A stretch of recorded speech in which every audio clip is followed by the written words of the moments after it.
It's Oscars 2025. It was a night full of surprises. This year we saw several first-time winners, a mix of small and big films taking home awards, and more. Joining me now is Mr. Nawaid Anjum, the Federal's feature editor, to break down the biggest moments from cinema's grandest night. Hi, sir. Hi, Arun. Thank you.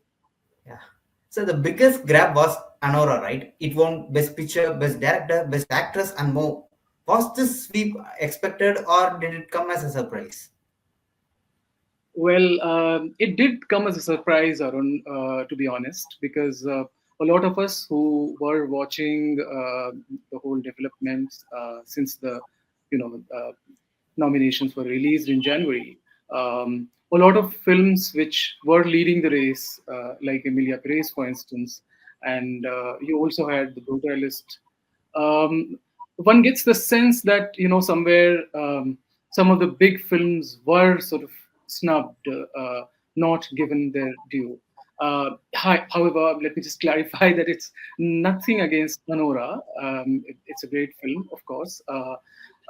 It's also by a filmmaker who is an independent filmmaker, and something that the Academy is invested more and more in. We would talk about that later, but he is, of course, a writer, director, editor, producer. So some kind of a one-man army who has taken home the 4 Oscars, and that puts him in a league of in the big league, so to speak, because he becomes one of the few actors, in fact, only 2 actors in the history of Oscars to win 4 Oscars in one night. The other being Walt Disney in 1953. So that's a big, big moment for somebody like Sean Baker, who is, as I said, an independent filmmaker. Now, if you can recollect and look back at the history of Oscars, you would know that every year, Oscar has some moments of snub surprises. So this year, of course, was also very widely contested in a way. Um, 2 films, particularly as I mentioned, Emilia Perez and the Brutalist, which were leading the race. The chances, came to sort of slide after those controversies. I think it was all over in the media. And just to briefly, sum this up for the audience, the controversy around the Brutalist was about the use of AI, which led the Academy to announce that to make it mandatory for the films to mention that they are using the AI. And the other being Emilia Perez, of course. There was a huge, controversy around the film on various aspects. The use of Spanish language also, then showing Mexican people in a particular display. Then there were old tweets of, Carla Sofia Gascon, sort of, digged online, and then in which she made some comments about Islam and all that.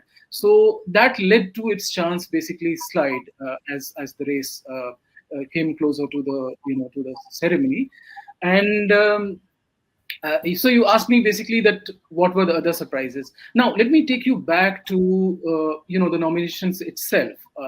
When the nominations list came out, and a lot of us who were watching it, we did see that there were a few snubs. I mean, particularly, I'll very quickly just sum this up.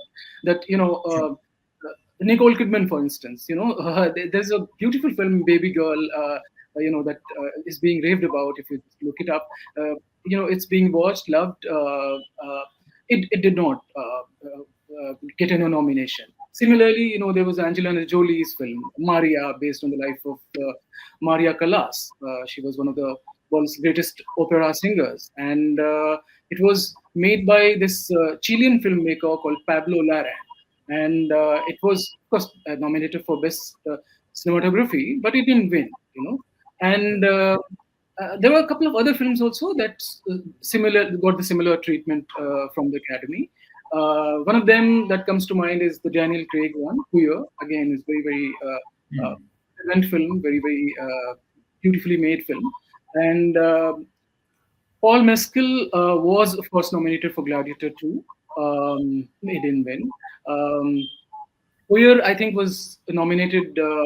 It was not nominated in any category, but Gladiator was, and that was the best costumes, but again, it didn't win. So Wicked also, for instance, it was nominated for 10 Oscars, mind you, for best director. But out of those 10 nominations, it was not for the best director. So that was also for those like Wicked. They thought that perhaps it was some kind of a snub to the director, right? Yeah. Now, also this film called Dune Part Two, Conclave, Edward Berger's movie, very bravely reviewed in the media, but again that it perhaps did not get it due. You know, then what else? If you look at it, if you want to analyze that perhaps what could have worked in the favor of Anora, is perhaps the story of basically a rags to riches story in a way.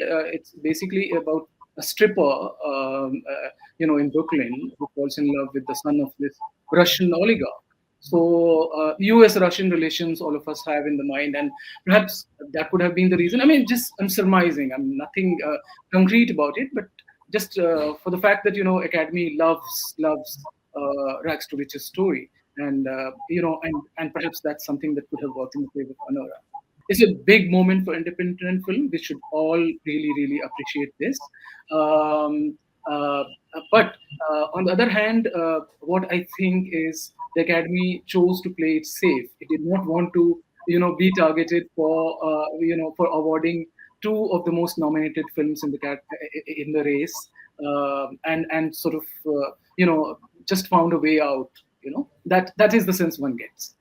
So let's talk about the winners here. Zoe Saldana's win was historic, and Emilia Pierce got its fair share of limelight. Can you tell me more about this film and the Can you tell me more about this film? Yeah, see, so Emilia Perez, we reviewed the film, and it was it was basically it after the nomination, it started getting a lot of criticism from a lot of people. It is a story of this transgender mafia lord, who sort of changes his gender, and it's a beautifully made film, that the director has clarified that it's uh, okay, Arun. I think I'll just revise the answer. Okay, so you can Yeah, just yeah, begin. sure, sure, sure. So you want to talk about the Emilia Perez, right? Yeah. Okay, so I'll begin with. So Emilia Perez, of course, as we saw, it was leading the race with 13 nominations. It is a film made on is set in Mexico, and this Mexican warlord who changes his gender and becomes from a man to a woman. So it's about gender dysphoria in a lot of ways. But after the nomination was announced, there was a lot of criticism for the film, and that had to do with the fact that it perhaps did not show the LGBTQ people in a right manner. That it had had to have a little more empathy, perhaps, in portraying its character. And Carla Sofia Gascon was targeted. She herself is the first transgender, to be nominated for the role in the lead role, mind you. So, but of course, she was, not snubbed in a way, not given the award. And you should have seen the reaction on Carla's face, and also on the face of Demi Moore, who was nominated for The Substance.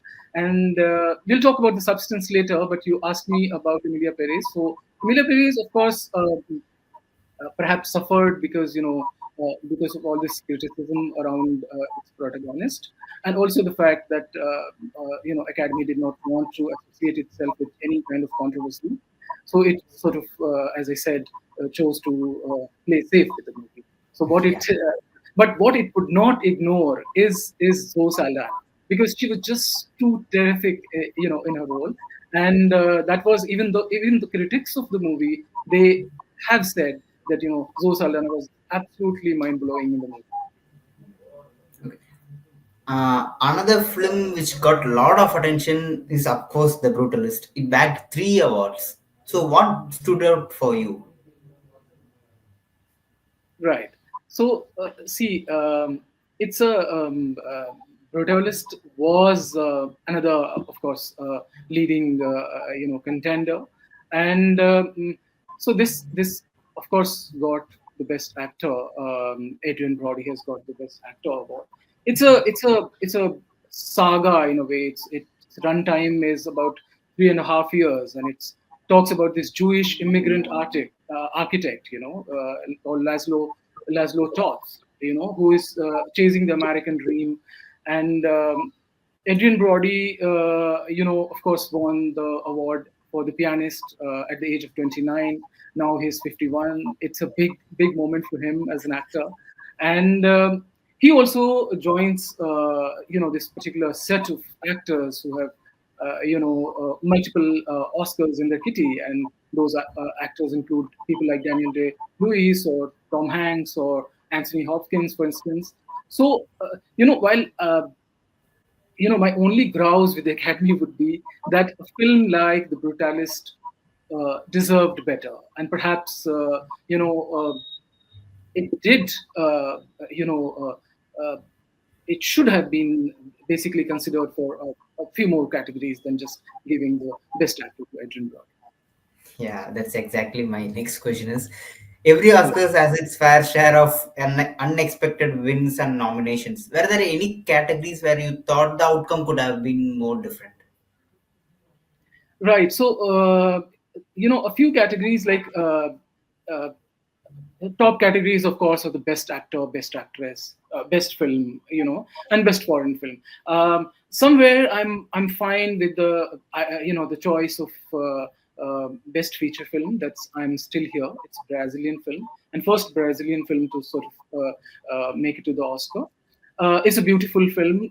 Amanda Torres is just exceptional in the movie, and perhaps she deserved her chance. So two people that I thought would get the Best Actress award, and that is Amanda, uh, Torres, and then you had the substance actor Demi Moore, who's making a comeback at the age of 60, 61, or and 62, in fact. So one had this hope that perhaps Demi Moore would finally get a chance to get her first Oscar, but that didn't happen. So those misses are of course there, but as we all know, Academy has its own agenda and its own perhaps ideas to push. So perhaps it has its place favorites, of course. So that's precisely what seems to have happened this year as well. Okay, lastly, this year's. Okay, do you have anything to add, sir? Yeah, so just one more point I wanted to make regarding the hits and misses.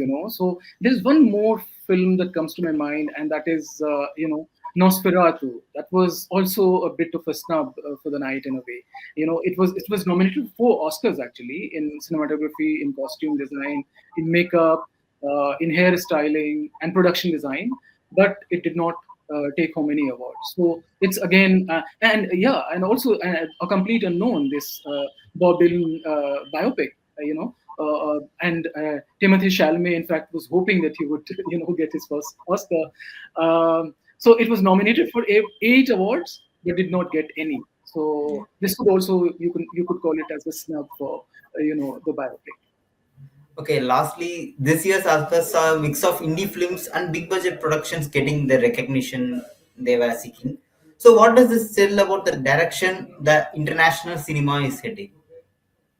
Yeah, this is a very interesting question, Arun, actually, because I was thinking about it, when Anora won the award, and as I said, it's a big moment for independent films and independent filmmakers, and especially those who make films on shoestring budgets, and they have to struggle for to get a particular production to come on board and all that. So there's a lot of struggle that independent filmmakers everywhere. It's as real in Hollywood as it is in India. India perhaps it's worse, though things are changing now that independent filmmakers the films are being screened at global film festivals. So I remember last year when this movie called The American Fiction it won the Best Screenplay award, and this is a movie based on Percival Everett. He's a writer in America, and his 2001 novel called Erasure. So it was based on that, and Cord Jefferson, is the filmmaker, and so when he accepted the award, and he said a very interesting thing, that that Hollywood is a risk averse industry, that it does not want to take a chance, that it does not want to lose money. Like, if a particular filmmaker would be invested in, well, the entire industry is pivoted on making profits. So what he said was, Go Jefferson, was that um, you know well, accepting the best adapted screenplay, he said that filmmakers should take a chance on lower budget films. So you can make $200 million movies. You can, but that's also a risk in a way, as much as perhaps a movie of less budget, right? So and he spoke about his struggle with getting the film out. So the and in the same way, I think if we look back at what perhaps the speech of Sean Baker, and for that matter, he also said something to the same effect, that that filmmakers have to sort of make films to be released in theater, and how it's important to make films for the theater, because that's something that we are losing in the race for OTT, in a different world altogether, where filmmaking has changed. How we watch cinema has changed. So it's important that filmmakers who are telling good stories, they get a chance to sort of take their films to the audience, to the right audience.